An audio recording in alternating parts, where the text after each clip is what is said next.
Axel Joly, 50 ans, Saint-Pétersleeuw. Alors, j'ai commencé donc au bas de l'échelle, comme tous les jeunes qui commencent en U14. Et puis, j'ai gravi les échelons pour arriver à arbitre officiel en première provinciale. Ce qui m'a permis de pouvoir arbitrer des rencontres de plus haut niveau, telles que des D1B, des équipes de D1 nationales. Je le dois honnêtement à mon épouse. Après 13 ans d'arrêt, je vais dire, en tant qu'entraîneur d'équipe première et coordinateur de jeunes, elle m'a fait comprendre que l'arbitrage me conviendrait bien. Donc j'ai eu cette opportunité-là. Je me suis dit pourquoi pas, après 2 mois de réflexion quand même. Et j'ai commencé ça il y a maintenant déjà 8 ans.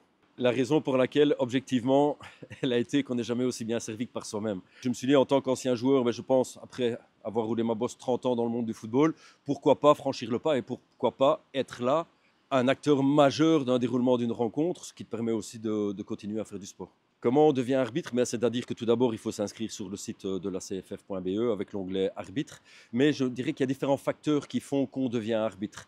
L'âge, parce qu'on ne sait plus pratiquer en tant que joueur, parce qu'on a été trop souvent blessé, comme ça a été mon cas. Je vais prendre l'exemple de mon fils qui va commencer sous peu, déjà ici au mois de janvier.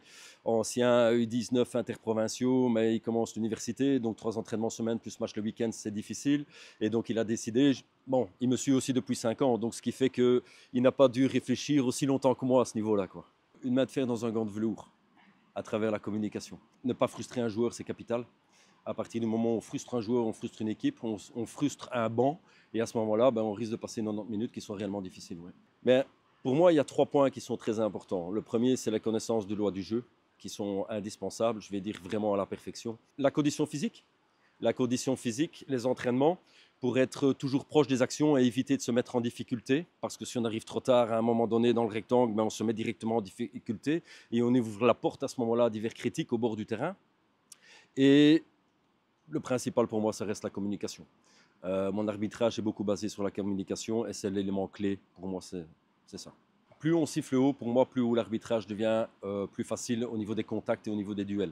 Ce sont des duels qui sont plus nets, qui sont plus francs, parce que ce sont, entre guillemets, des pseudo-professionnels. Ils savent ce qu'ils font quand ils le font sans aucune respectance, qu'il y ait carte ou pas carte.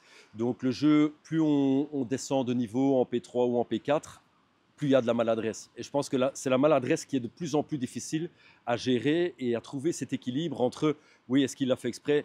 Oui, non, il ne l'a pas fait exprès. Tout ça, c'est pour moi le plus difficile. Les valeurs sont totalement identiques. D'ailleurs, je le dis toujours sur les 2-3 mots que je dis avant la rencontre. Quel que soit le niveau, que ce soit de la D2, de la D3 ou de la 3e provinciale, chaque joueur mérite d'être respecté. Et à partir de ce moment-là, ils savent que je les respecte énormément et ils me rendent bien. Ils me le rendent bien, vraiment. Maintenant, tous les joueurs de football essayent de jouer avec l'arbitre, essayent sur certaines phases de profiter de l'arbitre, mais dans l'ensemble, à partir du moment où le respect est installé et la communication, les rencontres se passent à 90% bien. J'arbitre actuellement 1 fois par semaine le dimanche après-midi. Moi, dès que je me lève le dimanche, je sais déjà que lorsque je quitte mon lit, je suis déjà dans ma rencontre de l'après-midi. Je mange toujours mes pâtes à la même heure, 3 heures, 3h30 avant la rencontre. J'arrive 1h30 avant parce que le temps de contrôler le terrain, le temps de se préparer, le temps de s'échauffer. Le temps de se concentrer aussi. Qu'il y ait des assistants ou pas d'assistants, je me suis toujours échauffé seul avec ma musique, comme quand j'étais joueur. On dit les joueurs se mettent dans une bulle avec la musique, c'est toujours aussi mon cas. Et voilà, et c'est comme ça que se déroule mon avant-match. Mon après-match, je prépare déjà la rencontre suivante. Les étirements en fin de rencontre sont excessivement importants aussi. Donc c'est un peu les rituels que j'ai le dimanche ou le samedi soir. Alors le régime sportif au niveau amateur, c'est difficile. Au niveau semi-professionnel ou professionnel, je suppose qu'ils y sont tenus. D'ailleurs, ils y sont tenus.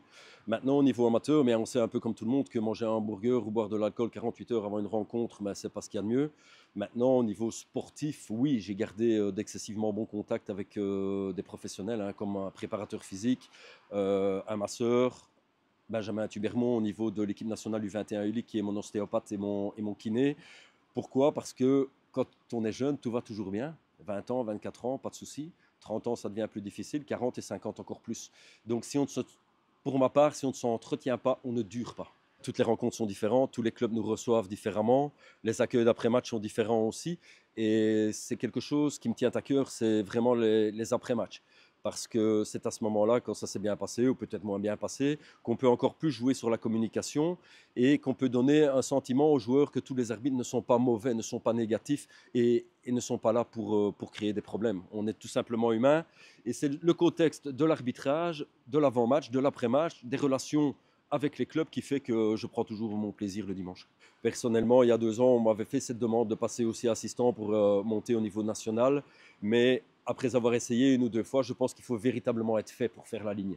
La manière de courir est différente, la manière de jouer avec le drapeau est quelque chose au niveau de la gestuelle qui est difficile, qui était difficile pour moi en tous les cas.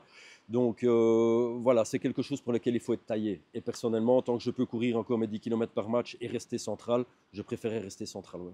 Je vais dire que dans le monde de l'arbitrage, tous les week-ends sont une source d'inspiration pour moi. Je regarde énormément de matchs le week-end, mon épouse le sait très bien. Et chaque arbitre qui officie le week-end, on peut prendre de chacun les qualités et ce qu'il en ressort de la rencontre et de la prestation qu'ils ont effectuée.